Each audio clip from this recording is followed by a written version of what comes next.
ભાઈ આજકાલ મારા જેવી એન્ટિક વસ્તુઓ જોવા મળી જાય છે મને રસ્તા ઉપર. આ દેખો તમે, લેફ્ટ હેન્ડ ડ્રાઈવવાળી ગાડી જોઈ મેં, અને અંકલ જે સ્વેગથી ચલાવી રહ્યા હતા. ઓહો. પછી ઘરે આવીને મેં મસ્ત એવો બ્રેકફાસ્ટ કરી લીધો. અને ભાઈ આ દેખો, હું જીમમાં કયા સોક્સ પહેરીને ગઈ હતી. અગર તમને ખબર હોય ને તો આ વચ્ચે બહુ જ ટ્રેન્ડ નીકળ્યો તો નાના માટે માણસો પડાપડી કરી રહ્યા હતા. એ પહેરીને હું જીમ ગઈ હતી. અજીબ જ પ્રકારની માણસ છું ને હું. અને સાલું યાર, આપણે જ્યારે બી જાંબુ ખાઈએ ને એટલે ભાઈ જાંબુ વન જેવા બની જાય જો. આજે હું બહાર ગઈ ને તો મને રસ્તા ઉપર નીલ ગાય જોવા મળી. અને તમારે ત્યાં શું કે મને કોમેન્ટ કરીને કહેજો.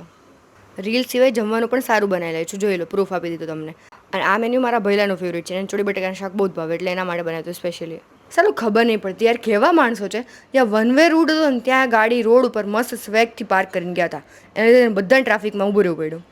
પછી મારી ધનોને ભૂખ લાગી ગઈ હતી, એટલે પછી એના પેટ્રોલ પુરાઈ દીધું. મન તો એવું થતું તું કોકના છોતરા કાઢી નાખું, પણ એ તો કરી નાખ્યું, એટલે પછી નાળિયેર ના કાઢ્યા.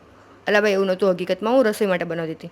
મારો ભાઈ છે ને દુબઈમાં પુટ્ટું બહુ ખાતો હતો, તો એને ખાવાનું મન થયું, તો મેં બનાવ્યું. અને એવું બન્યું હતું ને માથે મારે એવું સારું નહોતું બન્યું. એટલે જો અમદાવાદમાં કંઈ પુટ્ટું મળતું હોય તો મને કહેજો, મારા ભાઈને ખાવું છે.